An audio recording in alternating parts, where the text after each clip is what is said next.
ఇక ఈరోజు ఫోర్త్ ఎస్టేట్లో అతిథులను పరిచయం చేసుకుందాం. శ్రీ కృష్ణరాజు గారు సీనియర్ పాత్రికేయులు, ప్రముఖ విశ్లేషకులు, సంపాదకుల సంఘం అధ్యక్షులు. శ్రీ నందిగం సురేష్ గారు వైఎస్ఆర్ కాంగ్రెస్ పార్టీ లోక్సభ సభ్యులు, బాపట్ల నియోజకవర్గానికి ప్రాతినిధ్యం వహిస్తున్న నేత. డాక్టర్ సుహాసిని ఆనంద్ గారు భారతీయ జనతా పార్టీ అధికార ప్రతినిధి. శ్రీ అంబటి రామకృష్ణ యాదవ్ గారు కాంగ్రెస్ పార్టీ అధికార ప్రతినిధి. ఇక ఆంధ్రప్రదేశ్లో ప్రతిపక్ష నేత చంద్రబాబు నాయుడు గారి రాజకీయాలపై తీవ్రమైనటువంటి విమర్శలు వస్తూ ఉన్నాయి. ఆంధ్రప్రదేశ్ ప్రజలను భయపెట్టే దురుద్దేశంతో ఆయన వ్యవహరిస్తున్నారని, అందుకే కర్నూలులో ఒక కరోనా వైరస్ ఒక వేరియంట్ పుట్టిందంటూ ఆయన ప్రచారం చేయటం, కర్నూలులో విపరీతమైనటువంటి వ్యతిరేకత, భయాందోళనకి ప్రజలు గురయ్యే పరిస్థితి తీసుకొచ్చారని, ఆంధ్రప్రదేశ్ అంతటా కూడా ఆ పరిస్థితి క్రియేట్ అవుతుందంటూ విమర్శలు వస్తున్నాయి. ఆయనపై కేసు కూడా పెట్టారు చంద్రబాబు గారు.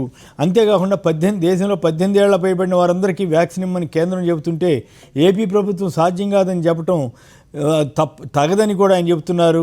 ఇలా రాష్ట్ర ప్రభుత్వం పైన అనేక విమర్శలు గుప్పిస్తూ మొత్తం ఈ ఉన్నవి లేనివి కలిపి ప్రజల్లో ప్రచారం చేయాలని ఆయన టీడీపీ శ్రేణులకి హితబోధ చేస్తున్నారు. మొత్తం ప్రజల్లో వ్యతిరేక సమాచారం తీసుకువెళ్లాలని ఆయన ప్రయత్నిస్తున్నారు. ఆ చంద్రబాబు ప్రయత్నాలను ఖండిస్తూ ప్రభుత్వ సలహాదారు పార్టీ ప్రధాన కార్యదర్శి సజ్జల రామకృష్ణారెడ్డి గారు కొన్ని ఆరోపణలు చేశారు. చంద్రబాబు దుష్ప్రచారం వల్లే తెలుగు రాష్ట్రాలపై ఢిల్లీ, ఒడిషా ప్రభుత్వాలు అక్కడికి వెళ్తే కనుక తెలుగు రాష్ట్రాల ప్రజలు ఎవరైనా సరే 14 రోజులు క్వారంటైన్ ఆంక్షలు విధించాయని, మనిషి రూపంలో ఉన్న దెయ్యంలా చంద్రబాబు రాష్ట్ర ప్రజలను చంపాలనుకుంటున్నారా అంటూ చెట్టు కింద కూర్చుని మాట్లాడే వాళ్ళలా దేశంలో చక్రం తిప్పిన చంద్రబాబు ఇప్పుడు మాట్లాడుతున్న తీరు అలా ఉందంటూ విమర్శలు గురిపించారు. సీఎం జగన్పై ప్రభుత్వం పైన బండలు వేయడమే పనిగా పెట్టుకున్నారు. తెలుగు ప్రజలంటే అంటరాని వారుగానో, రోగాన్ని తెచ్చేవారుగానో చంద్రబాబు దుష్ప్రచారం చేయడం దారుణమని, సైన్సే చదవని చంద్రబాబు ఖాళీగా కూర్చుని వైరస్పై చిల్లర రాజకీయాలు చేస్తున్నారని అంటూ ఆయన చంద్రబాబుది చెత్త రాజకీయం, ప్రజల్ని రెచ్చగొట్టడానికి విశ్వ ప్రయత్నం చేస్తున్నారంటూ కేంద్రం వ్యాక్సిన్ సరఫరా చేస్తే రోజుకు 6 లక్షలకు పైగా వ్యాక్సిన్ వేసే సత్తా ఏపీకి ఉందని రుజువు చేశామని ఆయన చెప్పారు. ఇదే సమయంలో చంద్రబాబు గారు 18 ఏళ్ల పైబడిన వాళ్ళందరికీ ఇప్పుడే అర్జెంటుగా వేయాలన్న ఆయన గతంలో వ్యాక్సినేషన్ కోసం 2 నెలలు ఎన్నికల వాయిదా వేయమంటే ఎట్టి పరిస్థితుల్లోనూ వ్యాక్సినేషన్ కోసం ఎన్నికల వాయిదా వేయడానికి వీల్లేదు అని వ్యాక్సినేషన్ అడ్డుకున్న చంద్రబాబు గారు ఇప్పుడు వ్యాక్సినేషన్ గురించి మాట్లాడుతున్నారు. తాజాగా ఇప్పుడే అందిన సమాచారం ప్రకారం తెలంగాణలో కేవలం 2వ డోసు వారికి మాత్రమే, 45 ఏళ్ళు దాటిన వారికి, అది కూడా 2వ డోసు వారికి మాత్రమే టీకాలు వేయాలని ప్రభుత్వం నిర్ణయించింది. ఏపీలో ఇప్పటివరకు 72 లక్షల పైగా టీకాలు వేయటం జరిగింది. వీరిలో 2వ డోసు వేసుకున్న వారు 17 లక్షల మంది ఉంటే 53 లక్షల మంది మొదటి డోసు వేసుకున్నవారు ఉన్నారు. ఇక్కడ గ్రామాల వాలంటీర్ వ్యవస్థ ఉండడం వల్ల ఇది సాధ్యమైందని చెబుతున్నారు. మరోవైపు శత్రుఘ్న సిన్హా కేంద్ర మాజీ మంత్రి, అట్లాగే ప్రముఖ నటుడు, ఆయన ఒక ట్వీట్ చేస్తూ corona treatment made free in Andhra Pradesh by the visionary CM YS Jaganmohan Reddy. What a bold and timely decision that will benefit all those who need it the most. I hope wish and pray that others follow suit and learn from example అంటూ జగన్మోహన్ రెడ్డి గారిని మిగతా వాళ్ళు కూడా follow కావాలని చెప్పిన తీరు ఒక పక్కన శత్రుఘ్న సిన్హా వంటి వారు చెప్తూ ఉంటే, చంద్రబాబు నాయుడు గారు మాత్రం జగన్పై విష ప్రచారం చేయాలని ఆయన పార్టీ శ్రేణులకు నూరిపోస్తున్నాడు. ఈ నేపథ్యంలో కర్నూలులో ఆయనపై కేసు కూడా ఒక లాయరు పెట్టడం జరిగింది. సో ఈ పరిణామాలన్నిటిపైన చర్చలోకి వెళ్ళడానికి అసలు వ్యాక్సిన్కి ఏపీ ప్రభుత్వం ఆర్డరే పెట్టినట్లుగా చంద్రబాబు గారు మాట్లాడుతున్నారు. ఇది ఐఏఎస్ ఆఫీసర్లు ఆయా 2 కంపెనీలకి, భారత్ బయోటెక్, సీరం ఇన్స్టిట్యూట్కి రాసిన లేఖలు 4.03 కోట్ల డోసులు అవసరం మాకు అవుతాయి, మాకు కేటాయించండి అని ఆయన రాస్తూ సీనియర్ ఆఫీసర్ రవిచంద్ర గారు రాసినటువంటి ఉత్తరం, అలాగే ముఖ్యమంత్రి జగన్ గారు కూడా దానికి సంబంధించి ఉత్తరాలు రాయడం జరిగింది. ముందుగా ఈ పరిణామాలపై నిజంగానే చంద్రబాబు ఆంధ్రప్రదేశ్ ప్రజలపై పగబట్టినట్లు విషప్రచారం చేస్తున్నారా? ఆంధ్రప్రదేశ్లో ఉన్న వేరియంట్ అదేమి పెద్ద ప్రమాదం కాదని సైంటిస్టులు చెప్పినా ఈయన దుష్ప్రచారం ఎందుకు ఆపటం లేదు? తెలుగుదేశం కార్యకర్తలను ఎందుకు పురికొల్పి ప్రజల్లో దుష్ప్రచారం చేయమని ఎందుకు చెబుతున్నారు? ముందుగా కృష్ణరాజు గారు మాట్లాడతారు. సార్ నమస్తే. కేసీఆర్ గారు నమస్తే.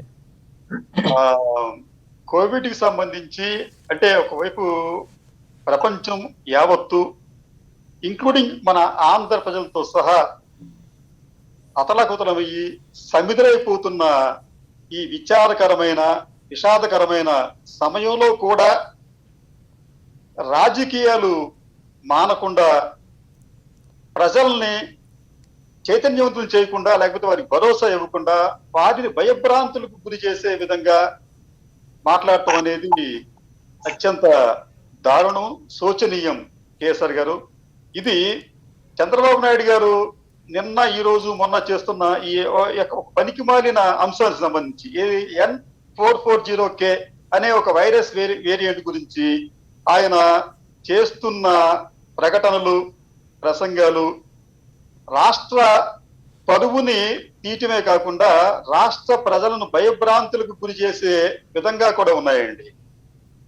మీకు ఒక ఆసక్తికరమైన విషయం ఏంటంటే, ఈ N440K వేరియంట్ అనేది ఇవాళ కొత్తగా కనుగొన్నది కాదండి. అది మీకు చెప్తాను. మీకు CCMB అంటే centre for cellular and molecular బయాలజీకి చెందినవా దీక్షిత్ తాండెల్, దివ్యా గుప్తా, విశాల్ షా, కృష్ణ హరినివాస్ హర్షన్, ఈ నలుగురు కూడా ఒక రీసెర్చ్ పేపరు సమర్పించారండి. ఎప్పుడంటే అది 11/1/2021 అంటే జనవరి 11వ తేదీన వారు ఒక రీసెర్చ్ పేపర్ని ఇస్తే తర్వాత దాన్ని ప్రచురించారు. దాంట్లో వారు చెప్పింది ఏంటంటే, దక్షిణ భారతదేశంలో ఉన్న వేరియంట్లలో ఒకటి ఏంటంటే బ్రిటన్ డబుల్ మ్యూటెంట్ వైరస్ అంటే అది. దానిని N44K ఈ మ్యూటెంట్ అనేది దాన్ని రిప్లేస్ చేసి ఇది ఎమర్జ్ అవుతుంది అని చెప్పి వాళ్ళు దాంట్లో పేర్కొన్నారండి. ఇది వాళ్ళు ఇచ్చిన రీసెర్చ్ పేపర్ లో పేర్కొన్న అంశం. మొట్టమొదటిసారి చెప్పింది వాళ్ళే ఈ విషయం చెప్పాలంటే, ఈ నలుగురు కూడా.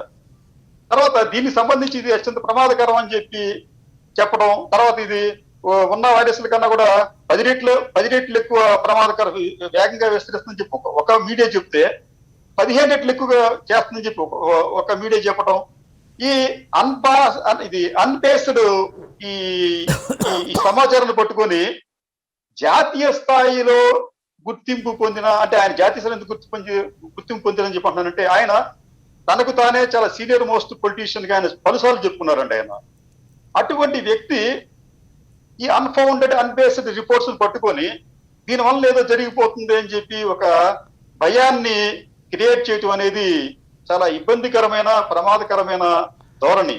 అంటే కృష్ణరాజు గారు ఇవాళ ఇంకో CCMB రిటైర్డ్ సైంటిస్ట్ ఎవరు జగన్నాథరావు గారు ఇచ్చిన స్టేట్మెంట్ కూడా చదివాను నేను. దాని ప్రకారం ఫస్ట్ హైదరాబాద్లో చూసాం మేము, కానీ అది అంత పెద్ద ప్రమాదకరమైనది కాదు అని కూడా ఆయన స్పష్టంగా చెప్పారు. నేను అదే చెప్పేసారు, సౌత్ ఇండియా చెప్పేసారు మీకు. అక్కడ సౌత్ ఇండియాలో ఏదైనా కావచ్చు, కేరళ కావచ్చు, కర్ణాటక కావచ్చు, ఏదైనా కావచ్చు అండి. ఇప్పుడు అక్కడ జరుగుతుందంటే వీళ్ళు ఒక్కొక్క ప్రాంతం నుంచి కొన్ని శాంపిల్స్ తీసుకుంటారండి. ఆ శాంపిల్స్ ఇప్పుడు అదే శాంపిల్స్ మీకు కర్ణాటక, తమిళనాడు, కేరళ పంపించుండొచ్చు. అయితే ఆ పంపించిన శాంపిల్స్ లో ఆ వేరియేషన్ N440K ఉండకపోవచ్చు. కానీ అక్కడ అది కొంత ఇబ్బందిని కలిగిస్తూ ఉన్నప్పటికీ కూడా వీరు పంపించిన శాంపిల్స్ అది లేకపోవచ్చు అండి. కానీ దాన్ని తీసుకొచ్చి ఆంధ్రాకి రుద్దటం అనేది, దానికి ఒక పేరు కూడా స్థిరీకరించడం, కర్నూలు వేరియంట్ అని చెప్పి, ఆంధ్ర వేరియంట్ అని చెప్పి ప్రపంచవ్యాప్తంగా ఆంధ్రలో పరువు తీయటం అనేది అత్యంత శోచనీయం. ఎందుకంటే మీకు చైనాలో మనం మొట్టమొదటి ఈ వైరస్ వచ్చిందని చెప్పి మనం అనుకుంటాం. కానీ ఎవరో కూడా, ఇది ఒక డొనాల్డ్ ట్రంప్ లాంటి వ్యక్తులు తప్ప ఎవరో కూడా దాన్ని వుహాన్ వైరస్ అని చెప్పడానికి ధైర్యం చూపించలేదండి. ఎందుకంటే అది అక్కడ వచ్చిందో లేదో నిజంగా తెలియదు. కానీ మొట్టమొదటి అక్కడ వచ్చిందని చెప్పి రికార్డ్స్ ఉన్నాయి. అయినప్పటికీ కూడా సాహసం చేయలేకపోయారు. మనం ఏం చేస్తాం, దీన్ని కర్నూలు వేరియంట్, ఆంధ్ర వేరియంట్ అని చెప్పి చెప్తున్నామంటే ఎందుకు? ఇప్పుడు అసలే మనం చాలా ఇబ్బందికరమైన పరిస్థితుల్లో ఉన్నామండి. ప్రతి రోజు కూడా మన సన్నిహితులు, మిత్రులు, బంధువులు మృతుల వార్త, మరణ వార్త మనం వింటున్నామే. మనం చాలా విచారకరమైన పరిస్థితుల్లో ఉంటే ఇటువంటి రాజకీయాలు మనకు అవసరం ఉందండి. నిజానికి ఇప్పుడు ప్రభుత్వం చేయాల్సిన ఒక పని ఉంది సార్. ఇటువంటి తప్పుడు ప్రచారాలని, అనవసర ప్రచారాలని, ప్రజల్లో భయభ్రాంతులకు కలిగించే ప్రచారం చేసే ఏ వ్యక్తులైనప్పటికీ కూడా వారి మీద 4 రకాల సెక్షన్ల మీద కేసులు నమోదు చేయొచ్చండి. అది మీకు section 54 of disaster management act 2005, అట్లాగే సెక్షన్ 501 ఇండియన్ పెనల్ కోడ్, దాని ప్రకారం చేయొచ్చండి. సెక్షన్ అంటే మీరు చెప్పేది బాగానే ఉంది. అయితే వాళ్ళకి కోర్టుల మీద అపారమైన నమ్మకం కదా, ఖచ్చితంగా వాళ్ళ లాయర్ల ద్వారా వాళ్ళు స్టే తెచ్చుకోగలుగుతాం, వాళ్ళని ఏం చేయలేరని నమ్మకం కూడా కలిగిన వాళ్ళు కదా, వాళ్ళకి ఏం ఇబ్బంది ఉండదని. అదే సార్ చెప్తున్నా అదే సార్, దానిపై రాబోతున్నాను. అట్లాగే section 66D information technology act, దానికన్నా ముఖ్యమైనది the epidemic disease act 1897 section 3 ప్రకారం ఇటువంటి ప్రకటన చేసే వారి మీద కేసులు నమోదు చేయవచ్చు. మీకు ఇంకో విషయం చెప్తాను చూడండి. 1897 ఎపిడమిక్ డిసీజ్ యాక్ట్ ప్రకారం ఆనాటి బ్రిటిష్ ప్రభుత్వం లోకమాన్య బాలగంగాధర్ తిలక్ మీద కూడా కేసు నమోదు చేసిందండి. ఆ రోజుల్లో వచ్చిన ఒక వ్యాధికి సంబంధించి ఈ ప్రభుత్వం సరి కట్టడి చేయలేకపోతుంది, ముందు దీన్ని గుర్తించలేకపోయిందని చెప్పి ప్రకటిస్తే ఆయన మీద కేసు నమోదు చేసి అరెస్ట్ చేసిందండి అక్కడ బ్రిటిష్ ప్రభుత్వం. అంటే చట్టాలు ఇంత సమగ్రంగా ఉన్నప్పటికీ కూడా చట్టాలు కొంతమందికి చుట్టాలుగా మారటం వల్లనే ఈ ఇబ్బందులు వస్తున్నాయి. మీరు చెప్పే విషయం మళ్ళీ చెప్తాం సార్. అక్కడ అది ఏంటంటే న్యాయ వ్యవస్థలు అనేవి కొంతమందికి అత్యంత ఆప్తులుగా, బంధువులుగా, లేకపోతే ఆపద్బాంధువులుగా మారటం వల్లనే ఎవరికి వారు యథేచ్ఛగా ఇష్టం వచ్చినట్టు మాట్లాడుతున్నారు. కాబట్టి ఈ విషయాల్లో కోర్టులు కూడా, ఒక కోర్టు ఏముంటుందండి, మీకు మద్రాస్ హైకోర్టు ఏముంటుంది, మీరు ఈ నిర్లక్ష్యం వహించారు కాబట్టి మిమ్మల్ని గుర్తు చేయాలని చెప్పండి, మర్డర్ కేసు నమోదు చేయాలని చెప్పండి. వేరే ఇటువంటి భయప్రాంతులు గురి చేసే వారి మీద కేసులు పెడితే మన ఏపీలో ఏముంటుందంటే అసలు మీరు ఇటువంటి కేసులు మీరు విచారణ చేయకూడదు, అరెస్టులు చేయకూడదు, ఆగండి అని చెప్పి దాన్ని తీసుకెళ్లి ఇటువంటి కేసులు తీసుకెళ్లి కోర్టు పడేస్తున్నారు అక్కడ. ఓకే, కాబట్టి న్యాయం ఎక్కడ జరుగుతుంది? కాబట్టి ఒకటండి, ఇటువంటి విచారకరమైన సందర్భాల్లో కూడా మనం మారలేదు అంటే మనని ఆంధ్రులే కాదండి, బహుశా ప్రపంచ ప్రజలు ఎవరు కూడా మనని క్షమించలేమోనండి. రైట్. సురేష్ గారు, మీరు చెప్పండి, చంద్రబాబు గారు చేస్తున్న దుష్ప్రచారం ప్రభావం ఎట్లా ఉంది? నిజంగా ఆంధ్ర ప్రజలు భయపడే పరిస్థితి ఉంది, అందువల్లే తెలుగు ప్రజల్ని ఒడిశా కానీ ఢిల్లీ వాళ్ళు కానీ రానివ్వకుండా అడ్డుకుంటున్నారని సజ్జల ఆరోపించారు. సో ఈ పరిణామాలని అయినా కూడా చంద్రబాబు గారు అదే ప్రచారంలో ఉండేటట్లుగా ఉన్నారు. మీరు ఎట్లా ఎదుర్కొంటారు?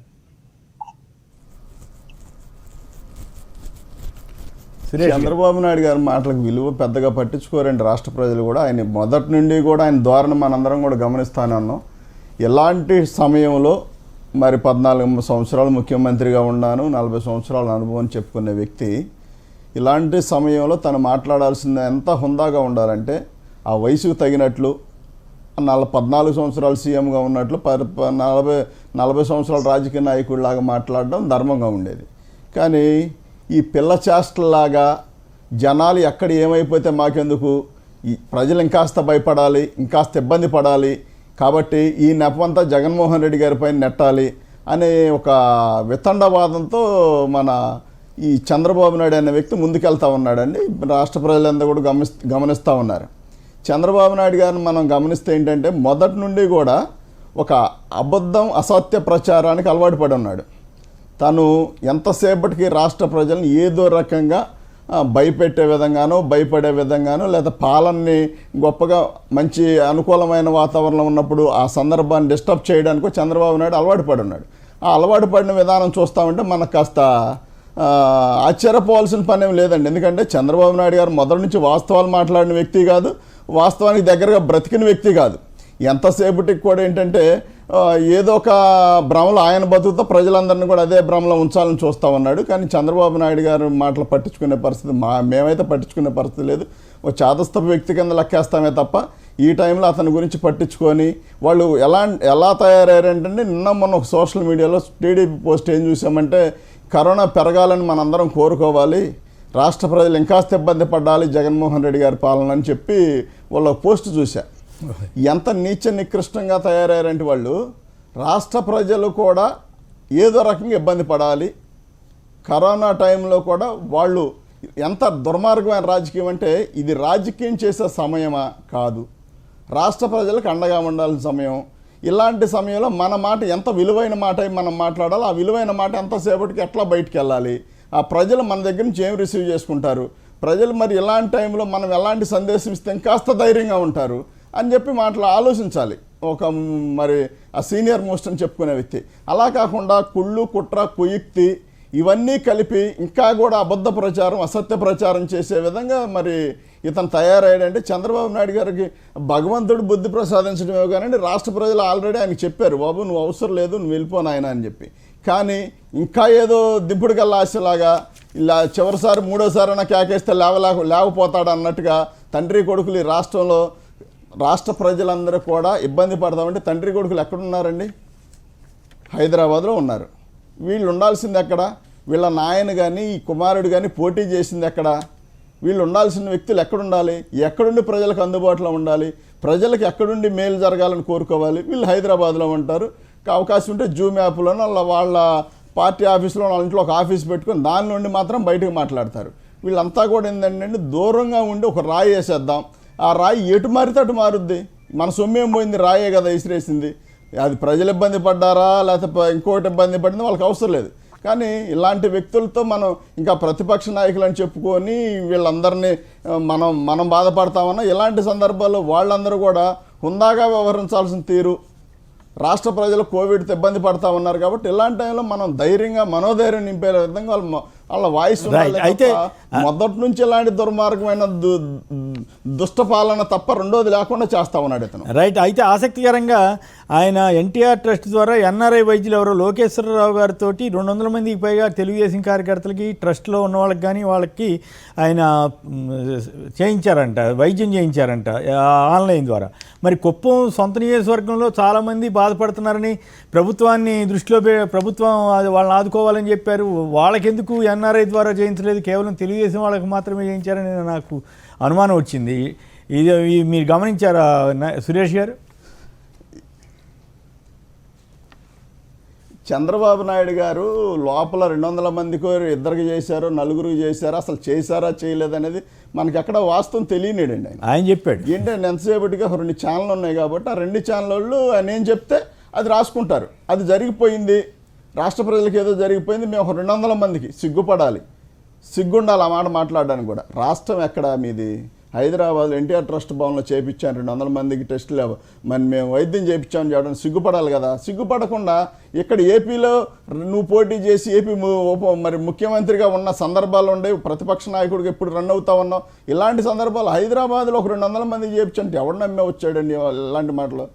చంద్రబాబు నాయుడు గారు ఏనాడన్నా కానీ ఒక్క మనిషికి నిజం చెప్పాడా? ఒక్క మనిషికి పోనీ ఏనాడన్నా నిజం చెప్పాడా? నిజం చెప్పే వ్యక్తి అన్న ఈ వ్యక్తి వాస్తవాలు ఏమైనా మాట్లాడతాడా? కనీసం వాస్తవాన్ని దగ్గరగా బతకడానికి ప్రయత్నం చేస్తాడా? లేదు కదా. అయినా కూడా కుప్పం వాళ్ళకి చేసి ఉండొచ్చు కదా అనేది నా ప్రశ్న. కుప్పం వదిలేసి మంగళగిరి వదిలేసి పార్టీ వాళ్ళకి మాత్రమే చేయించుకున్నాను ఎట్లా చెబుతున్నాడు నాకు అర్థం కాలేదు. నేను అనేది నా పార్టీ వాళ్ళకి కూడా ఏం చేసి ఉండడండి, ఆ పార్టీ వాళ్ళకి కూడా ఏం చేసి ఉండడు. ఆ పార్టీ వాళ్ళకి చేస్తే ఈ మధ్య కార్యకర్త ఒక ఆయన 30 ఏళ్ల నుంచి నేను చేశాము, 30 ఏళ్ల నుంచి సేవ చేసాం ఈ లోకేష్ గారికి అది ఇదని చెప్పి ఎంత ఫీల్ అయ్యాడు ఈ మధ్య ఒక వ్యక్తి. ఎంత మోసానండి వాళ్ళు, నన్ను అన్యాయం చేశారు, నేను అన్యాయం అయిపోతాను, రోడ్డున పడతాంటే కార్యకర్తల పరిస్థితి. అది 200 మందికి వాళ్ళకి ఏమన్నా చంద్రబాబు నాయుడు గారికి బినామీలకి ఎవరికైనా చేపించాడేమో తెలియదు కానీ పార్టీ కార్యకర్తలు వాళ్ళకు కూడా ఉపయోగపడే పరిస్థితి చంద్రబాబు నాయుడు గారి దగ్గర వాళ్ళ కుమారుడి దగ్గర అసలు ఉండదండి. నిజంగా మీరు అన్నట్టుగా ఇప్పుడు కుప్పం ఎమ్మెల్యే అయినా ప్రతిపక్ష నాయకుడు హోదా కూడా పోయింది, కుప్పానికి ఎమ్మెల్యే కదా, అక్కడికి వెళ్ళి కూర్చొని కనీసం పెద్ద వయసు మరి నేను జాగ్రత్తగా ఉండాలని చెప్పి తగు జాగ్రత్తలు తీసుకొని ప్రజలు హెల్ప్ చేయొచ్చు కదా. రైట్. లోకేష్ విజయవాడకు అందుబాటులో ఉంటాడు, మంగళగిరి అంటే విజయవాడ పక్కనే, ఎక్కడ చేయొచ్చు. రైట్. సుహాసిని గారు ఇవన్నీ వదిలేసి హైదరాబాద్లో కూర్చొని 200 మంది చేయించాం 300 మంది చేయించాం అని చెప్పి అంకెలు చెప్తే సరిపోద్దా? రైట్. సుహాసిని గారు నమస్తే. నమస్తే. చెప్పండి, చంద్రబాబు గారు చేస్తున్న ప్రచారాన్ని సమర్థిస్తారా వ్యతిరేకిస్తారా? ఒకటండి, ఇక్కడ ఏంటంటే ప్రతిపక్షం అయినంత మాత్రాన కొన్ని విషయాలు ఉంటాయి. అందులోని ఇటువంటి ఒక విపత్కర పరిస్థితుల్లో అందరూ కలిసికట్టుగా సంఘటితంగా ఎదుర్కోవాల్సిన ఒక పరిస్థితి ఇటువంటి ఒక పాండమిక్ ని. ఇప్పుడు గట్టు మీద కూర్చుని సలహాలు ఇవ్వడం బానే, అది అంత సులువే, కానీ గ్రౌండ్ రియాలిటీలో చేయడం అనే విషయానికి వస్తేనే అది చాలా కష్టతరము. వాళ్ళు ఫేస్ చేస్తున్న ఒక ప్రాబ్లమ్స్ ఏవైతే ప్రాక్టికల్ గా వాళ్ళు ఫేస్ చేస్తారో అవన్నీ కూడా దృష్టిలో పెట్టుకోవాలి. ఒకటి, సిచ్యువేషన్ ఈస్ పానిక్ గా ఉన్నప్పుడు ఏమవుతుందంటే కొన్ని వేరియంట్స్ మనకి ఇక్కడ చెప్పారు, B1.2, 617 and 618 అని. అండ్ బట్ ఇది కాకుండా Hyderabad base group of scientist ఎప్పుడైతే N440K అని చెప్పి అన్నారో, ఇది దాని వేరియంట్స్ ని బట్టి, ఆ తీవ్రతను బట్టి బయటకు వచ్చిన న్యూసే ఇది. ఒక ఏపీ అండ్ తెలంగాణ ఈ 2 తెలుగు రాష్ట్రాల్లో ఉన్నది అని చెప్పి చాలా వరకు మాధ్యమాల్లో ఇది బాగా ట్రోల్ అవ్వడం, దానిని బట్టి కూడా కొన్ని లక్షణాలు ఏ విధంగా అయితే ముక్కు నుంచి ఏదో రక్తం కారడం, కాళ్ళు గ్రీన్ అయిపోవడం అన్నది, ఇది ఎవరో ఒకళ్ళిద్దరికి ట్రేస్ చేసేసరికి ఇది వెంటనే సోషల్ మీడియాలో ఏ విధంగా మనకి మెసేజెస్ ట్రోల్ అయ్యి వేల సంఖ్యలో, కోట్ల సంఖ్యలో, నిమిషంలో, 1 గంటలో ఎలా స్ప్రెడ్ అయిపోతాయో మనందరికీ తెలియని విషయం కాదు. కానీ ఇక్కడ ఏంటంటే ఈ సమయంలో ప్రజలని భయభ్రాంతులకి చేయడం మాత్రం అది అంత ఉచితమైన పద్ధతి అయితే కాదు. ఎందుకంటే ఇవాళ ప్రాణాలు కోల్పోతున్న వారిలో కూడా ఆ పర్సంటేజ్ సంఖ్యలో కూడా 90% ఈ ఫియర్ ఫోబియా వల్లనే పోతున్నారు అని మనకి రిపోర్ట్స్ వస్తున్నాయి. సో అందుకనే కూడా మనకి మాధ్యమాల్లో ఇప్పుడు మినిమం అసలంటూ ఆ సిమ్టమ్స్ కనపడంగానే మెడికేషన్ కూడా మనం ఎందుకు పబ్లిక్ డొమైన్ లో పెట్టేశాం?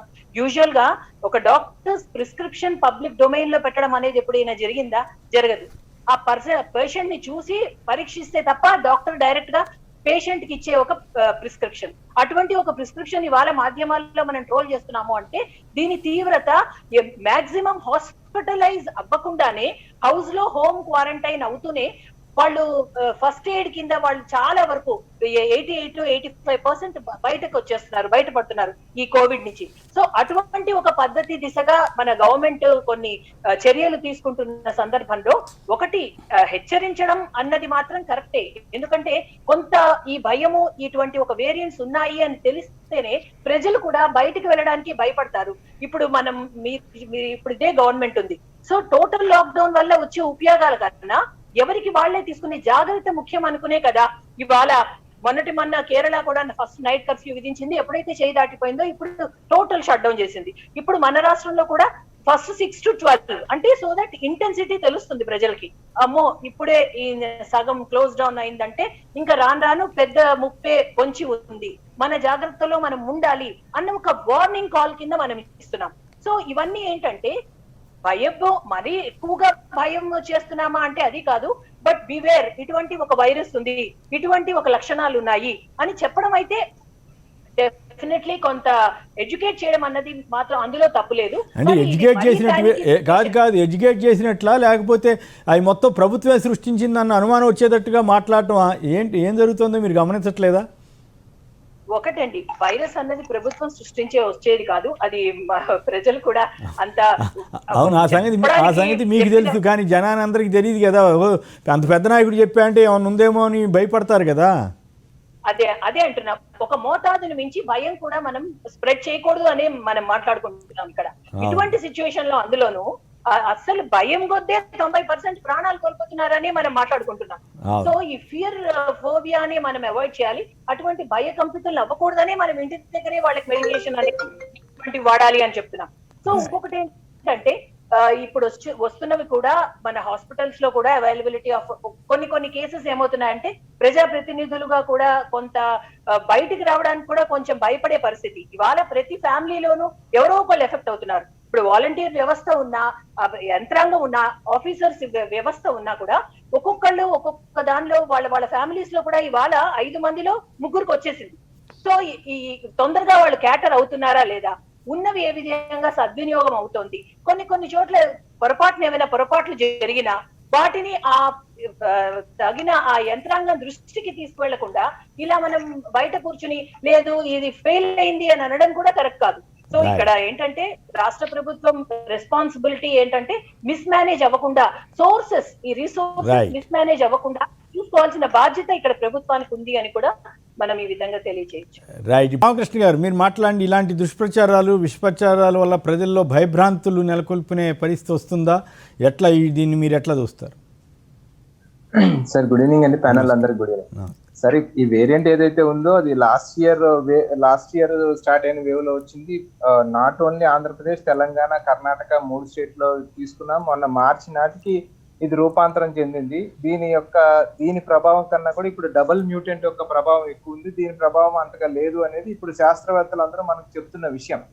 సరే, దాన్ని పక్కన పెట్టి కొత్తగా దీన్ని ప్రచారం చేసి ప్రజలను భయకంపితులు చేయడం అనేది ఏ రకమైన రాజకీయం అవుతుంది, ఎంత మాత్రం సమంజసం అవుతుంది అనేది కూడా మనం ఆలోచించాల్సిన విషయం.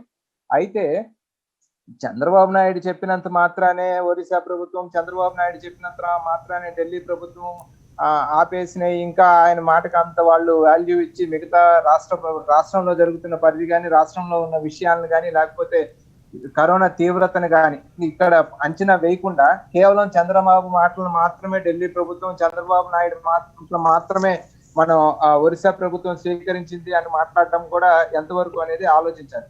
సరే, ఇది ఏది ఏమైనప్పటికీ పక్కన పెట్టినప్పుడు సార్, ఇది ఒక జాతీయ విపత్తు, దీన్ని నేషనల్ హెల్త్ ఎమర్జెన్సీగా ఎందుకు డిక్లేర్ చేయకూడదని కోర్టులు సైతం ప్రశ్నిస్తున్న తరుణంలో ప్రతి ఒక్కళ్ళం కూడా మనం ఇవాళ ప్రశ్నించడం కావచ్చు, సూచించడం కావచ్చు, లేకపోతే మనకున్న సలహాలు, సంప్రదింపులు ఏదైనా కూడా చేయాల్సింది ఎవరితో అంటే కేంద్ర ప్రభుత్వంతో చేసుకోవాలి. కేంద్ర ప్రభుత్వం దగ్గర నుంచి ఇక్కడికి ఏమన్నా రాష్ట్రానికి లబ్ధి కావాలంటే, రాష్ట్రానికి రావాలంటే, ఎవరిని అడగాలంటే కేంద్ర ప్రభుత్వం దగ్గర నుంచి తీసుకురావాల్సిందే. ఎందుకంటే హెల్త్ అనేది స్టేట్ సబ్జెక్ట్ అయినప్పటికీ పూర్తిగా గైడ్ లైన్స్ కావచ్చు, పూర్తిగా దానికి సంబంధించి విధి విధానాలు ఖరారు చేయడం మొత్తం కూడా కేంద్ర ప్రభుత్వం చూసుకుంటున్న ఈ తరుణంలో ఇవాళ మొత్తం కూడా రాష్ట్రంలో ఉన్న అన్ని పార్టీలు కూడా కేంద్ర ప్రభుత్వం నుంచి రాష్ట్ర ప్రభుత్వానికి మాక్సిమం ఎంత సహాయాన్ని పొందగలుగుతాం, ఎంత తీసుకురాగలుగుతాం, ఈ రాష్ట్ర ప్రజల్ని ఏ రకంగా ఆదుకోగలుగుతాం. ఖచ్చితంగా రాష్ట్రంలో ల్యాబ్సెస్ లేవు, రాష్ట్రంలో మొత్తం పూర్తిగా 100% అద్భుతంగా జరుగుతోంది అంటే ఇది ఏ రాష్ట్రంలో కూడా జరగట్లేదు. అది ఇంక మళ్ళీ ఏ పార్టీ అధికారంలో ఉంది, ఎవరు, irrespective of politics, irrespective of parties, దేశవ్యాప్తంగా కూడా ఇవాళ హాహాకారాలు, దేశవ్యాప్తంగా కూడా ఇవాళ మారణ హోమం లాంటి పరిస్థితి ఉంది. దానికి కారణం మళ్ళీ చర్చించుకుంటూ వెళ్తే మనం ఎక్కడ ఫెయిల్యూర్ అయ్యాం ఏంటి ఇవన్నీ కూడా మాట్లాడాలి. ఈనాటికి కూడా కేంద్ర ప్రభుత్వం ఒక ఆల్ పార్టీ మీటింగ్ పిలవడం కానీ, ఇవాళ కేంద్ర ప్రభుత్వంలో నరేంద్ర మోడీ గారికి అడ్వైజర్స్ గా ఉన్న సైంటిస్టులే బయటకు వచ్చి చెప్తున్నారు, మేము ప్రభుత్వానికి సూచనలు సలహాలు ఇచ్చినప్పటికీ కూడా మరి అవి మోడీ గారికి చేరినాయో లేదో మాకు తెలియదు అంటారు. అంటే కేంద్ర ప్రభుత్వం వేరే, నరేంద్ర మోడీ వేరే అనే పరిస్థితుల్లో మోడీ గారి సలహాదారులుగా ఉన్న సైంటిస్టులు కూడా మాట్లాడుతున్న ఈ తరుణంలో ఇక రాష్ట్రంలో ఉన్న మనం మాట్లాడుకోవడం కానీ ఇది ఎంతవరకు సమంజసం అనేది ఆలోచించుకోవాలి కొమ్మినేని గారు. అదే విధంగా ముఖ్యమంత్రులు కూడా తమ పరిధులను ఆలోచించుకొని మాట్లాడటం మంచిగా ఉంటది అనేది నా ఉద్దేశం. ఎందుకంటే ప్రతి రాష్ట్రానికి ఆయా ముఖ్యమంత్రులకి ఇవాళ చంద్రబాబు నాయుడు గారు అయిన దానికి కాని దానికి మాట్లాడినప్పుడు మనం ఏ రకంగా విమర్శిస్తున్నామో ప్రతి రాష్ట్ర ముఖ్యమంత్రికి ఆ రాష్ట్రం యొక్క సార్వభౌమ అధికారం, ఆ రాష్ట్రం యొక్క అధికారం ఆయనకు ఉంటుంది. ఆ ప్రధానమంత్రి వైపు నుంచి ఏ రకమైన సహాయం అయినా అందాల్సింది. అటువంటి పరిస్థితుల్లో వేరే రాష్ట్ర ముఖ్యమంత్రి ప్రధానమంత్రి గారికి తమ కష్టాన్ని చెప్పుకున్నాడు, ప్రధానమంత్రి తన కష్టాన్ని విన్నాడో వినలేదో తను చెప్పుకున్నప్పుడు మన ముఖ్యమంత్రి గారు ఆ ముఖ్యమంత్రిని పాయింట్ అవుట్ చేయడం కూడా ఎంతమందికి సమంజసం? అట్లా పాయింట్ అవుట్ చేయడం కాదు, అందరం ఆయన జగన్ గారు అన్నది ఏమిటంటే అందరం కలిసి మనం దీన్ని ఎదుర్కొందామని పాయింట్ చెప్పాడు తప్ప ఇటువంటి టైంలో విమర్శలు వద్దు, అందరం కలిసి ఎదుర్కొందామని చెప్పాడు తప్ప ఇంకా అంతేగాని వేరే క్రిటిసైజ్ చేసినట్టు నాకైతే అనిపించలేదు. రామకృష్ణ గారు క్రిటిసైజ్ చేసినట్టు అనిపించకపోయినా కొమ్మినేని గారు తన బాధని తను వ్యక్తపరుచుకున్నాడు ఆ రాష్ట్ర ముఖ్యమంత్రి వ్యక్తపరిచినప్పుడు అది బీజేపీయో లేకపోతే కేంద్ర ప్రభుత్వం మాట్లాడుతుంది. వారి అధికార ప్రతినిధిగా ఇవాళ జగన్మోహన్ రెడ్డి గారు మాట్లాడినట్టు అనిపిస్తుంది తప్ప మనకు అనవసరమైన సబ్జెక్ట్. ఇప్పుడు మనం వారి ఎంపీ సుబ్రహ్మణ్య స్వామి గారు మాట్లాడుతున్న వారు ఏం చెప్తున్నారు, ఒక పక్క నుంచి ఈ నరేంద్ర మోడీ గారిని నమ్ముకుంటే మొత్తం మునిగిపోతామయ్యా, ఈ 2 నెలలకు 3 నెలల కాలం పాటు ప్రధానమంత్రి మార్చుకోండి బీజేపీ ఎంపీ చెప్తున్న తరుణంలో మనం మరి సుబ్రహ్మణ్య స్వామికి సలహా ఇవ్వలేదు కదా. మీరు మనకు పైగా మన రాష్ట్ర ప్రభుత్వానికి అత్యంత సన్నిహితంగా ఉంటున్నాడు సుబ్రహ్మణ్య స్వామి గారు అలా మాట్లాడడం తప్పు అని మనం ఎవరో సలహా ఇవ్వాల. సో ఇటువంటి తరుణంలో ఏ రాష్ట్ర సమస్య ఆ రాష్ట్రంకు ఉన్నప్పుడు అంతకు అవసరమైతే వీళ్ళందరూ కలిసి అంటే నాన్ బీజేపీ ముఖ్యమంత్రులు ఎవరైతే ఉన్నారో వారందరూ కలిసి అవసరమైతే ఒక జూమ్ మీటింగ్ పెట్టుకొని కేంద్ర ప్రభుత్వానికి మీరు మమ్మల్ని ఇబ్బంది పెడుతుంది. ఎందుకంటే సార్ కర్ణాటక హైకోర్టు ఏమో ఆక్సిజన్ తక్కువ ఉంది, ఆక్సిజన్ ఇవ్వండి అని కర్ణాటక హైకోర్టు చెప్తే బీజేపీ ప్రభుత్వమే మళ్ళీ సెంట్రల్ బీజేపీ ప్రభుత్వం సుప్రీంకోర్టుకి వెళ్లే స్థాయిలో ఉన్నాయి. అంటే రాష్ట్రాలకి కేంద్రాలకు మధ్య అంత డిఫరెన్స్లు ఉన్న తరుణంలో ఆ రాష్ట్ర ముఖ్యమంత్రిని మనం పాయింట్ అవుట్ చేసి మాట్లాడటం కరెక్ట్ కాదు. ఇది ఏది ఏమైనట్టు రాష్ట్రాల్లో ఉన్న ప్రతిపక్షాలు కావచ్చు, వివిధ బీజేపీ ఏతర పక్షాలు కావచ్చు, అందరూ కూడా ఇవాళ కేంద్రం నుంచి మాక్సిమం ఎంత మనం పోరాడి తెచ్చుకోగలము అనే దిశగా ఆలోచించాలి తప్ప వీరిలో ఒకరు మళ్ళీ వెళ్ళి ఆ వారిని సమర్థించే దిశగా ఉంటామైతే మాత్రం ఏ మాత్రం సమంజసంగా అనిపించలేదు కొమ్మినేని గారు. రైట్, సురేష్ గారు సమాధానం చెప్తారా? జార్ఖండ్ సీఎం దాని మీద జగన్ గారు ట్వీట్ చేసిన మీద ఈయన అభ్యంతరం చెప్తున్నాడు రామకృష్ణ గారు. కోవిడ్ కి సంబంధించి ఫస్ట్ ఫేజ్ లో కావచ్చు, సెకండ్ ఫేజ్ లో కావచ్చు అండి, వాస్తవం ఏమిటంటే ఈ రాష్ట్ర ప్రభుత్వం అనేది తన పరిధులకు మించి పనిచేసిందని చెప్పి నేను అంటున్నానండి. ఎందుకంటే వాళ్ళు అవసరానికి మించి, అవసరం అనే మాట మనం అక్కడ వాడకూడదు కానీ మిగతా రాష్ట్రాలతో పోలిస్తే మనం చాలా ఎక్కువ ఖర్చు పెట్టాం, చాలా సమర్థవంతంగా దానిని ఫస్ట్ ఫేజ్ లో కంటైన్ చేయగలిగాం. మనం సెకండ్ ఫేజ్ లో కూడా మనం మనం ఫ్రీగా వ్యాక్సిన్స్ ఇస్తామని చెప్పి అంటున్నాం. అంటే సెకండ్ ఫేజ్కి వచ్చేప్పటికి ఏమైందంటే మన ఎవరో కూడా ఏది మన యావత్ భారతదేశం అప్రమత్తంగా లేదు. ఇది ఒక అవలాంచ్ గా ఒక మంచు చర్య పడిపోయినట్టుగా పట్టడం వలన అందరూ కూడా నా దిగ్భ్రాంతి నుంచి కోలుకోవడం కొంత టైం పట్టింది. ఆ టైం పట్టిన తర్వాత దీనిని అరికట్టే విషయంలో వెంటనే మేల్కొన్న రాష్ట్రాల్లో ఆంధ్రప్రదేశ్ ఒకటి చెప్పి చెప్పడానికి ఏమంత సంకోచం పట్టలేదండి. మీకు గణాగం చెప్తే మీకు మనం ఆంధ్రప్రదేశ్ లో ఏదో సరిగ్గా మనం చూడటం లేదు, చేయటం లేదు, పెరిగిపోతుందని చెప్పి ప్రచారం జరుగుతుంది. కానీ ఇప్పటికీ కూడా కోవిడ్ మరణాల కేసుల్లో, కోవిడ్ మరణాల సంఖ్యలో ఆంధ్రప్రదేశ్ 9వ స్థానంలో ఉందండి. కానీ మీకు మహారాష్ట్రకు వచ్చినప్పటికి ఇప్పటికీ అక్కడ 73,000 మంది, 74,000 మంది అక్కడ చనిపోతే ఏపీలో ఇప్పటిదాకా చనిపోయింది 8,500 మందేనండి. అంటే మనం సమర్థవంతంగా దాన్ని కంట్రోల్ చేయబట్టే మనం మరణాల సంఖ్య తగ్గించుకున్నాం. అది మీరు కొంతమంది ఏమంటారంటే జనాభా నిష్పత్తి ప్రకారం చెప్పంటారు. దాని గురించి కూడా మాట్లాడదామండి. మీకు ఢిల్లీకి వచ్చేటప్పటికి మనకన్నా చిన్న రాష్ట్రం, చిన్న జనాభా. అక్కడ మీకు 18,000 మంది, 18,000 ఈ రోజు వరకు చూస్తే 18,390 మంది చనిపోతే ఆంధ్రప్రదేశ్ లో 8,446 మంది చనిపోయారండి. మీ కర్ణాటక ఇంచుమించు మనకన్నా కొద్దిగా పెద్ద రాష్ట్రం కావచ్చు, అక్కడ 17,000 మంది చనిపోయారండి. తమిళనాడుకి వచ్చేటి 14,000 మంది చనిపోయారు. ఉత్తరప్రదేశ్కి వచ్చేటప్పటికి అక్కడ 14,000 చిల్డ్రన్ చనిపోయారండి. వెస్ట్ బెంగాల్కి వచ్చేటప్పటికి 12,000 మంది చనిపోయారండి. ఇట్లా చూస్తా ఉంటే మీకు పంజాబ్ అక్కడ 9,979 మంది చనిపోయారు. అంటే ఈ ఫిగర్ చెప్తున్నట్టు మీకు మరణాల విషయంలో మనం చాలా సేఫ్ గా ఉన్నాం. మనం ఇతర రాష్ట్రాలు అక్కడ జరుగుతున్న మానవం అనేది చాలా ఎక్కువగా ఉంది. మీకు ఈ రోజున వచ్చిన ఒక సమాచారం ఏంటంటే దేశంలో ఉన్న కేసుల్లో దాదాపు 65% కేసులు ఈ 9 రాష్ట్రాల్లో జరుగుతున్నాయండి. ఏపీ దాంట్లో ఆ లిస్ట్ లో లేదు. ఇవన్నీ కేరళ కూడా, కేరళను మనం ఆలోచన తీసుకున్నాం. మనం కేరళలో ఫస్ట్ ఫేజ్ వాళ్ళు చాలా చక్కగా చేశారు, తగ్గించారని చెప్పి అనుకున్నాం. కానీ ఈ రోజున సెకండ్ వేవ్ లో కేరళ విలవిల్లాడుతుందండి. అక్కడ ఏం చేయాలో తెలియని పరిస్థితి కేరళలో ఏర్పడింది. కాబట్టి ఏంటంటే మనం మంచిని మంచిగా చెప్పుకుందామండి, చెడుని చెడుగా చెప్పుకుందాం. ఏ ప్రభుత్వానికైనప్పటికీ కూడా కొన్ని విషయాల్లో వీళ్ళు చాలా ముందుగానే ఇనిషియేటివ్ తీసుకున్నారండి రాష్ట్ర ప్రభుత్వం. ఫర్ ఎగ్జాంపుల్ వ్యాక్సిన్ అటువంటి చర్య, అటువంటి నిర్ణయం తీసుకోవడం వల్లే ఇంకో ముఖ్యమంత్రి, సాటి ముఖ్యమంత్రి మెచ్చుకున్నారు. తప్పే ఉందానికి అది దాన్ని కూడా సహించబోతే అలాగా. రెండోది ఇంకొక మీకు ఒక ప్రతిపక్ష నేతగా ఉన్న ముఖ్యమంత్రి చంద్రబాబు నాయుడు గారికి ఇది ఒక మంచి అవకాశం. నిజంగా ఆయన పాపులారిటీ పెరగాలంటే ఒక అవకాశం ఏంటంటే, మేము 2 ఏళ్ల క్రితం ఒక సర్వే చేస్తానండి. ఆంధ్రప్రదేశ్ లో తెలుగుదేశం పార్టీలో 100 కోట్లకు పైగా ఆస్తులు ఉన్న వారి సంఖ్యను తీస్తే, జిల్లాల వారికి తీస్తే సుమారు 659 మంది వచ్చారండి. మీ అంటది ఏంటంటే ఈ 659 మంది నాయకుల్ని ఒక్కొక్కరు ఒక్కొక్క కోటి రూపాయలు ఈ కోవిడ్ కోసం చంద్రబాబు నాయుడు గారికి ఇస్తే 659 కోట్ల రూపాయలు వస్తుందండి మీకు. దాంతో మీరు హాస్పిటల్స్ కొత్తగా మీరు తాత్కాలిక హాస్పిటల్ పెట్టించండి, ఆక్సిజన్ తెప్పించండి, మందులు ఇప్పించండి, ఆహారం ఇప్పించండి. దాని మీరు చక్కటి అవకాశం ఆయనకి అది పనులు చేస్తే బాగుంటుంది. ఎందుకంటే మనం చెప్పేటప్పుడు రాష్ట్ర ప్రభుత్వం చేయట్లేదండి. ఓకే మీరు అంటారు, మీరు చేయండి, పోనీ మీకు అవకాశం ఉంది కదా. మీ దగ్గర వనరులు, సంపత్తి ఉన్న నాయకులు అనేక మంది ఉన్నారు, వాటిని చేయించమని చెప్పండి. సురేష్ గారు చెప్పండి, ఇందాక కాంగ్రెస్ ఆయన ఈ జార్ఖండ్ సీఎంకి జగన్ గారు ఇచ్చిన సలహా మీద అభ్యంతరం చెప్తున్నారు, మీరేమంటారు? సార్ అందులో మరి ఆయనకు ఇబ్బంది ఏమొచ్చిందో తెలియలే కానండి. వాళ్ళు జగన్మోహన్ రెడ్డి గారిని చూసి, జగన్మోహన్ రెడ్డి గారి గొప్పతనం ఏంటంటే అండి, లేనిది హైప్ చేసుకొని చెప్పడం కానివ్వండి, ఎదటి వ్యక్తి ఏదన్నా బెటర్గా పనిచేస్తే మెచ్చుకోవడంలో జగన్మోహన్ రెడ్డి గారు ముందుంటారండి.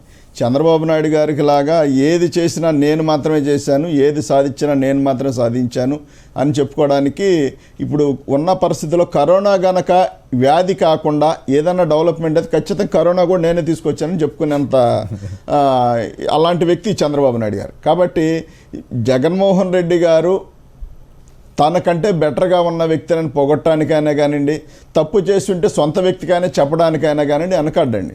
దాన్ని పొగడ్డంలో మరి ఆయన గారికి వచ్చిన ఇబ్బందో లేకపోతే మరి ఒక కామెంట్ చేయడం వల్ల వచ్చిన చిన్న ఇబ్బంది ఏంటో నాకైతే అర్థం కాలేదు. సలహా ఇచ్చారు జార్ఖండ్ సీఎంకి, అది ఇష్యూ.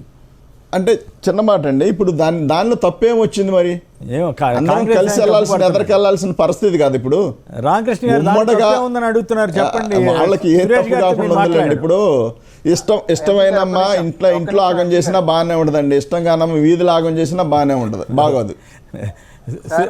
రామకృష్ణ గారు అడగండి. జార్ఖండ్ ప్రజల సమస్యలు, జార్ఖండ్ రాష్ట్రాలకు కావాల్సిన వనరులు, జార్ఖండ్ యొక్క ఇబ్బందులు ఆ రాష్ట్ర ముఖ్యమంత్రి మాట్లాడుకుంటున్నాడు. ఎవరితో మాట్లాడుతున్నాడు? ప్రధానమంత్రితో మాట్లాడుతున్నాడు. అక్కడ ఆంధ్రప్రదేశ్ ముఖ్యమంత్రిగా మనకున్న పరిస్థితులు ఏంటి? మనకు కావాల్సినవి అడగాలి. ఆ ప్రధానమంత్రి కనుక మనకు కావాల్సినవి అన్ని ఫిల్ఫిల్ చేశారు. ఈ ఆంధ్రప్రదేశ్ రాష్ట్రానికి నరేంద్ర మోడీ గారు మనం అడిగినట్టు తక్షణ సహాయం చేస్తున్నారు. ఎస్, మీరు ఇక్కడ ఆంధ్రప్రదేశ్ రాష్ట్రానికి సంబంధించి భజన చేయండి. జార్ఖండ్ ముఖ్యమంత్రి నేను ఇబ్బంది పడుతున్నాను, నా మాట వినే పరిస్థితిలో నరేంద్ర మోడీ గారు లేరు అని చెప్పుకుంటున్నప్పుడు మనం ఇక్కడ ఉన్న జగన్మోహన్ రెడ్డి గారు ఆయనకు సలహాలు సూచనలు ఇవ్వడానికి వీళ్ళు ఏమైనా ఒక ఫ్రంట్ వీళ్ళందరితో ఒక ఫ్రంట్ అయ్యి ఆ ఫ్రంట్ కి జగన్మోహన్ రెడ్డి గారు నాయకుడా, లేకపోతే బీజేపీ పార్టీకి అధికార ప్రతినిధి? ఇదేది కాదు కదా. మనం కాని దాన్ని మనం ఎందుకు పూసుకొని ఇవాళ దేశం అంతర్జాతీయంగా నరేంద్ర మోడీ గారిని గందరగోళంగా ఏకి పెడుతున్నారు.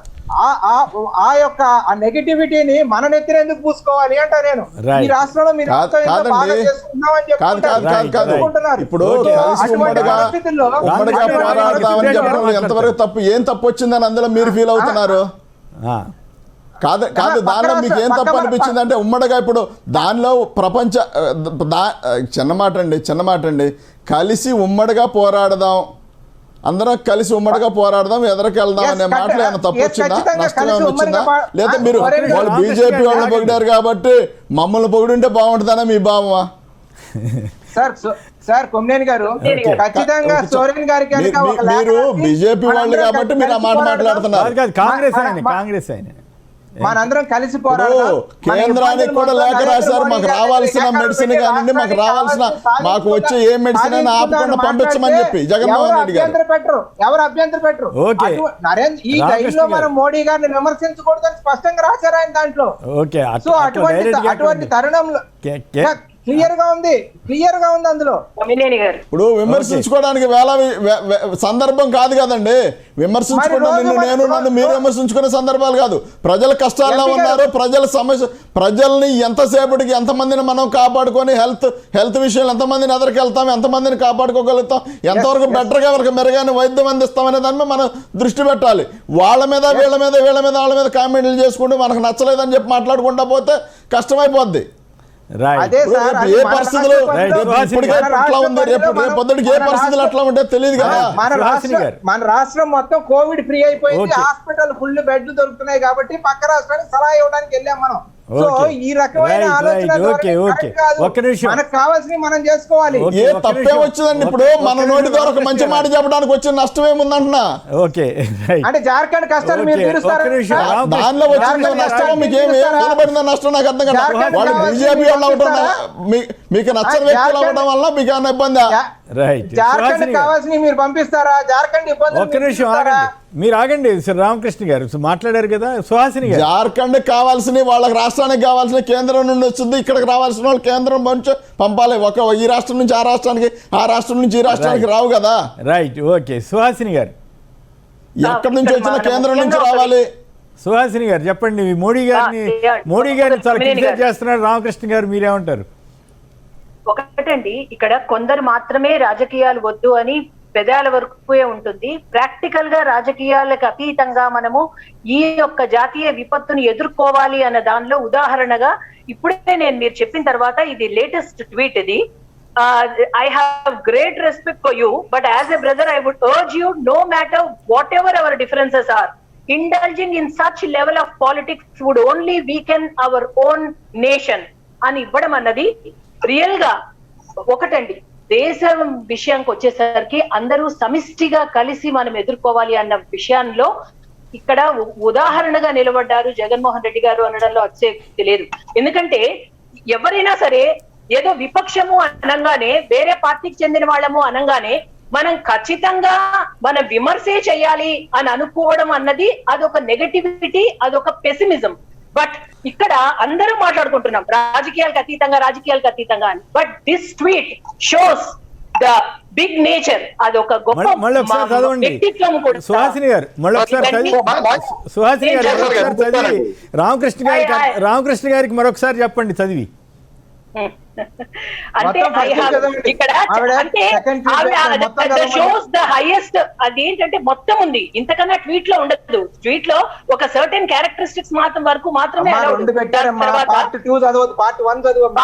ఇది టోటలీ ఉంది మనకి, ఎందుకంటే ఇది నేను చూసింది ట్వీట్ లో కాదు, ఇది నేను ఐప్యాడ్ లో టోటల్ మెసేజ్ ట్వీట్స్ చదవండి. ట్వీటే చదువుతున్నా, ట్వీట్స్ అవసరం లేదు. ఇక్కడ ఏంటంటే ఓన్లీ జగన్మోహన్ రెడ్డి గారు మాత్రమే ట్వీట్ చేసింది. నిజంగా అండి ఒక బ్రాడర్ సెన్స్ లో ఆయన రెస్పాండ్ అయిన విధానం మాత్రం everybody should appreciate this. I have great respect. ఆయన ఏంటంటే జార్ఖండ్ చీఫ్ మినిస్టర్ గారికి, హేమంత్ సోరెన్ గారికి, I have great respect for you, but as a brother, I would urge you, no matter whatever our differences are, indulging in such level of politics would only weaken our own nation. మనం ఇటువంటి పిచ్చ రాజకీయాలు చేయడం వల్ల మన దేశమే అధోగతి పాలవుతుంది, మన దేశమే ఎఫెక్ట్ అవుతుంది. కాబట్టి దయచేసి ఒక బ్రదర్హుడ్ లా అందరూ కలిసి కట్టుగా దీనిని ఎదుర్కొందాము అని అనడంలో కృష్ణరాజు గారు దీంట్లో మోడీ గారిని పొగిడింది ఎక్కడ ఉంది? రామకృష్ణ గారు ఆవేశం పడుతున్నారు. మోడీ గారిని పొగుడుతూ ఎక్కడా లేదండి. నేను ఒక విషయం చెప్తాను ఇక్కడ. ఈ విషయంలో జగన్మోహన్ రెడ్డి గారు ఒక జాతీయ స్ఫూర్తిని, ఒక రాజనీతిజ్ఞతను ప్రదర్శించారు తప్ప ఎవరిని భుజాన వేసుకోవడం కాదు. ఆయన భుజాన వేసుకుంటే జాతి ప్రయోజనాలు భుజాన వేసుకున్నారండి. వారు చెప్తున్నారు ఆ ట్వీట్ కూడా ఎంత చక్కగా చూడండి. హేమంత్ సోరెన్ గారు హేమంత్ సోరెన్ గారు మీరంటే ఎంతో గౌరవం ఉంది. రాజకీయ పార్టీల మధ్య విభేదాలు ఉండొచ్చు, కానీ విపత్కర పరిస్థితుల్లో ఇలాంటి వ్యాఖ్యలు దేశాన్ని బలహీనం చేస్తాయి. ఇది మామూలుగా దీన్ని మనం బ్రాడ్ సెన్స్ అర్థం చేసుకుంటే ఆయన జాతి సమగ్రత, జాతి ప్రయోజనాలు చేసినట్టుగా ఉందండి. తర్వాత కరోనా వేళ రాజకీయాలు వద్దు ఇందా మనం అనుకున్నామండి. ఈ టైంలో రాజకీయాలు ఏంటి? చంద్రబాబు నాయుడు చేసిన తప్ప ఎవరు తప్పి రాజకీయాలు చేయడం అనేది. కోవిడ్-19 పై చేస్తున్న యుద్ధంలో మనమంతా ఏకం కావాలి. దీంట్లో తప్పే ఉందనేది ఈ సమయంలో ప్రధానిని నిందించే బదులు పార్టీలకు అతీతంగా కోవిడ్ పై పోరాటాన్ని బలోపేతం చేద్దాం. ఇప్పుడు ఆయనని నిందించడం వల్ల మనకి వచ్చే అదనంగా వచ్చే బెనిఫిట్ ఏమంటో చెప్పండి ఏమన్నా కానీ. ఇక శత్రుఘ్న సిన్హా గారికి ప్రైమ్ మినిస్టర్ మోడీ గారు అంటే పడదు. అయినప్పటికీ కూడా ఆయన చాలా మరి ముఖ్యమంత్రి, ఏపీ ముఖ్యమంత్రి వైఎస్ జగన్ గారిని విజనరీ సీఎం అంటూ పొగిడి మొత్తం అందరికీ ఫ్రీగా ఇస్తానని చెప్పడం అనేది గొప్ప విషయం. మిగతా వాళ్ళు కూడా దీన్ని ఆదర్శంగా తీసుకోవాలని ఆయన సలహా ఇచ్చారు. రామకృష్ణ గారు దీనిపై స్పందిస్తారా? మరి ఇందాక జార్ఖండ్ సీఎం తోటి ఎందుకు ఆయన మాట్లాడాలని మీరు అభ్యంతరం చెబుతున్నారు. మరి ఇది అందరూ ఫాలో కావాలి జగన్ అని శత్రుఘ్న సిన్హా అంటున్నారు.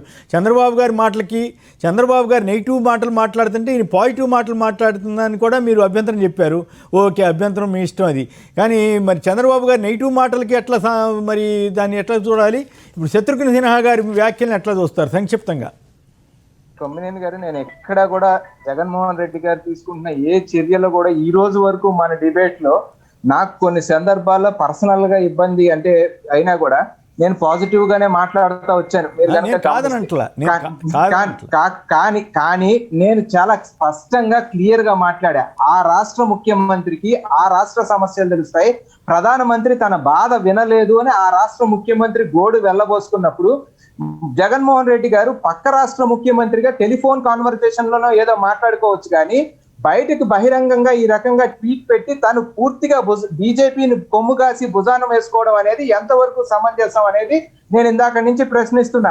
సరే, అది పక్కన పెట్టుకుంటే ఒక నిమిషం సార్. అంతర్జాతీయంగా జాతీయ స్థాయిలో నరేంద్ర మోడీ గ్రాఫ్ ఈ రోజు పతనావస్థకి చేరిన సమయంలో జగన్మోహన్ రెడ్డి గారు చెప్తున్నారు మనందరం నరేంద్ర మోడీ గారి చేతులు బలోపేతం చేసి మళ్ళీ ఆయన నించోబెట్టుకుందాం అని చెప్తున్నట్టుగా ఉంది తప్ప జార్ఖండ్ ముఖ్యమంత్రికి రిసోర్సెస్ ఏ రకంగా అదే ట్వీట్ లో కంటిన్యూషన్ లో మోడీ గారు ఆయన బాధ వినండి, ఆయనకి కావాల్సిన సదుపాయాలు ఏర్పాటు చేయండి అని ఆ కంటిన్యూషన్ లో పాయింట్ నెంబర్ 3 కింద జగన్మోహన్ రెడ్డి గారు కూడా చెప్పుకుంటే ఎస్ ఖచ్చితంగా సిబు సోరెన్ వైపు, హేమంత్ సోరెన్ వైపు కూడా మాట్లాడారని చెప్పారు. ఏదైతే మీరు ఇప్పుడు శత్రుఘ్న సిన్హా గురించి మాట్లాడుతున్నారో, ఎస్ మంచి జరిగినప్పుడు మనం ఎవరైనా ఇర్రెస్పెక్టివ్ ఆఫ్ పాలిటిక్స్ మంచి మాట్లాడుకుందాం అని చెప్పేదంటే నేను ఫస్ట్ ఉండే వ్యక్తిని, అది ఏ రాష్ట్రంలో అయినా కూడా కావచ్చు. నేను దానికి సంబంధించి కేరళకు సంబంధించి మేము కమ్యూనిస్టు డైరెక్ట్ గా ఏది ఎలక్షన్ లో పోరాడినా పలు సందర్భాల్లో కేరళ ప్రభుత్వాన్ని నేను మన డిబేట్ లోనే పోగిన సందర్భాలు ఉన్నాయి. సో రాజకీయాలకు అతీతంగా ఇన్ని మాట్లాడుతున్నాం కొమ్మినేని గారు. ఈ రోజు వరకు అఖిలపక్షం ఏమైపోయింది? రాజకీయాలకు అతీతంగా పిలిపించి మాట్లాడుకోవాలి కదా ప్రధానమంత్రి. అక్కడే మనకి రాజకీయం కనపడట్లేదా? అఖిలపక్షం లేదు అనే దాంట్లోనే ఓకే, సుహాసిని గారు.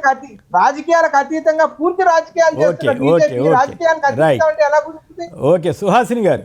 ఒకటండి, ఇంకొకళ్ళకి ఎగ్జాంపుల్ గా నిలవాలి అన్న ఒక ఉద్దేశంలో మనం ఇది మాట్లాడుకుంటున్నాము. ఇదేంటంటే ఎప్పుడు కూడా నెగటివ్ గానే ఉండాలి.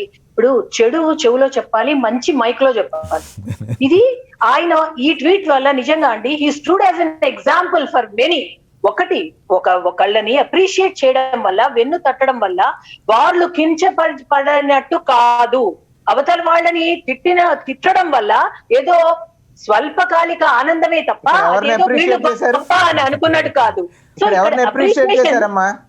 అంటే తప్పు మాట్లాడకండి, మనందరం కలిసికట్టుగానే చెయ్యాలి. Don't please accuse the government. మనం దీనిలో జరుగుతున్నది ఇంకొకటి సెకండ్ పార్ట్ ఆఫ్ దిస్ ఇదేంటంటే ఆయన it is not the time to point fingers but to come together. అంటే ఏంటి? అదే మీరు ఇప్పుడు వేలు చూపించడం అన్న టైం కాదు ఇది. మనము కూడా ఎంత కూర్చుని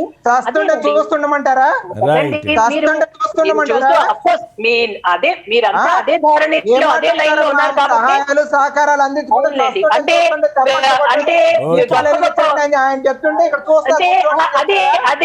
అదే మీకంతా నెగటివ్ గానే కనిపిస్తుంది. మీ చూపులోనే, మీ దృక్పథంలోనే తప్పుంది, మీ చూపులోనే తప్పుంది. పచ్చగంగర్ల వాళ్ళకంతా పచ్చగానే కనిపిస్తుందని మన దృష్టికోణంలో ఉంటుంది అంతే తప్ప యాటిట్యూడ్ ఎవ్రీథింగ్. మీరు స్పందిస్తారా సురేష్ గారు? చచ్చిపోతుంటే చూడలేము. సురేష్ గారు రైట్, మీరు స్పందిస్తారా లేక కృష్ణరాజు గారితో? ఇప్పుడున్న పరిస్థితిలో శత్రుఘ్న సిన్హా ఒక చిన్న మాట సార్, ఇప్పుడు శత్రుఘ్న సిన్హా జగన్ గారిని ఆదర్శంగా తీసుకోవాలన్నారు, దాని మీద చెప్పండి. ఏదండి? శత్రుఘ్న సిన్హా జగన్ గారిని దేశం అంతా ఆదర్శంగా తీసుకోవాలని మెచ్చుకున్నారు, ఆ మేరకు ట్వీట్ చేశారు, దాని మీద సంక్షిప్తంగా మాట్లాడండి. ఓకే అండి. ఇవాళ జగన్మోహన్ రెడ్డి గారు ఆయన పాలన ఏంటి అనేది దేశం మొత్తం చూస్తూ ఉన్న సందర్భాలండి. దేశం మొత్తం కూడా జగన్మోహన్ రెడ్డి గారిని పోయినసారి కోవిడ్ విషయంలో దేశ ప్రధాని సైతం మరి ఆయన మెచ్చుకున్న సందర్భాలు, తీసుకుంటున్న జాగ్రత్తలు కానివ్వండి, జనాలకు మనోధైర్యం నింపిన విధానం కానివ్వండి, వాళ్ళ పట్ల తీసుకున్న జాగ్రత్తలు కానివ్వండి, వాళ్ళకి ఫుడ్ మంచి బలమైన ఆహారం పెట్టే విషయంలో కానివ్వండి, అదేవిధంగా కోవిడ్ సెంటర్లు ఏర్పాటు చేసిన విధంగా కానివ్వండి, ఇప్పుడు చూస్తే ఆరోగ్యశ్రీలో ప్రతి ఒక్కళ్ళు ₹1 తీసుకోకుండా ముందు వాళ్ళకి సేవ చేయండి, వాళ్ళకి డబ్బులు వాడి బెటర్ వైద్యం అందించండి అని చెప్పి ఆయన ఒకటేనండి. ఈ రాష్ట్రం అంతా నా కుటుంబం లాంటిది, నేను పెద్దవాడిని, నాకు ఒక అవకాశం ఇచ్చారు, వాళ్ళ బిడ్డ లాంటి వాడిని ఈ రాష్ట్రాన్ని కాపాడుకునే దాంట్లో నేను ముందుండాలనే దానిలో ఆయన పనిచేస్తూ ఉన్నారు. కానీ గత ముఖ్యమంత్రిని చూస్తే ఈ రాష్ట్రం అంతా నాది, నా సొత్తు నాది, ఇది నేను ఏం చేస్తే నా సొంతం, నేను ఏం పాలించితే అది వాస్తవం, ఏది చెప్తే అది నిజం, ఏది చెప్పబోదే అబద్ధం అనే విధంగా చంద్రబాబు నాయుడు చంద్రబాబు నాయుడు గారు ఒక మాట అండి. చంద్రబాబు నాయుడు గారి గతంలో ఒక చిన్న మాట అండి, గతంలో చంద్రబాబు నాయుడు గారిని మనం గమనిస్తే చంద్రబాబు నాయుడు గారు ఒక మాట అన్నాడు. చంద్రబాబు నాయుడు గారు నా మీద కేసులు పెడితే మీరందరు నిలబడాలి, మీరందరు నాకు ఓట్లు వేయాలి, నన్ను కాపాడాల్సిన బాధ్యత మీ పైన ఉందన్నాడు. ఈ కరోనా టైంలో ఏమంటాడంటే రాష్ట్రం మీరందరూ విడిపోండి, మీరు ఏమైనా పర్లేదు, నేను మాత్రం రాజకీయం చేస్తానండి. అంటే ఎంత స్వార్థపరుడు అంటే చంద్రబాబు నాయుడు అనే వ్యక్తి. మరి ఇవాళ జగన్మోహన్ రెడ్డి గారు ఇంత గొప్పగా పాలన చేస్తూ ఉండి, జగన్మోహన్ రెడ్డి గారు కోవిడ్ విషయం దానిలో కూడా చాలా ఇంట్రెస్ట్గా ఆయన ముందుకెళ్తా ఉంటే, ఇలాంటి సందర్భాల్లో కూడా చంద్రబాబు నాయుడు అనే వ్యక్తి పానకంలో పుడకలాగా, మరి తినే దాంట్లో విషం చల్లే వ్యక్తిలాగా బెటర్గా ఉన్న సందర్భాల్లో ఏదో ఒకటి గలిబిలి సృష్టించాలనే విధంగా, జనాల్లో భయాందోళన చేయాలి ఏదో రకంగా అనే విధంగా ఇతను తయారయ్యాడు. కృష్ణరాజు గారు ఒక్క మాటలో చెప్పండి, క్లోజ్ చేయాలి. ఏం లేదు సార్, భారతీయ జనతా పార్టీలో ప్రముఖ విమర్శకులు శత్రుఘ్న సిన్హా గారు, సుబ్రహ్మణ్య స్వామి గారు, వారిద్దరూ కూడా జగన్మోహన్ రెడ్డి గారి పాలనని ప్రశంసించడం అనేది గతంలో జరిగింది, ఇప్పుడు జరిగిందండి. ఇప్పుడు ఈయన ద్వారా ఇది మంచి పరిణామమే. ఈయన ఆయన ఏంటంటే ముఖ్యమంత్రిగా స్ఫూర్తిగా తీసుకుని ఈ సమస్యల నివారణకి ఆయన మరింత చిత్తశుద్ధితో మరింత చురుగ్గా పనిచేయాలని చెప్పి కోరుకుందాం. కృష్ణరాజు గారు, నందిగం సురేష్ గారు, డాక్టర్ సుహాసిని ఆనంద్ గారు, అంబటి రామకృష్ణ యాదవ్ గారు, అందరికి కూడా ధన్యవాదాలు. ఇది నేటి వార్తా విశ్లేషణ 4th ఎస్టేట్ కార్యక్రమం. నమస్కారం.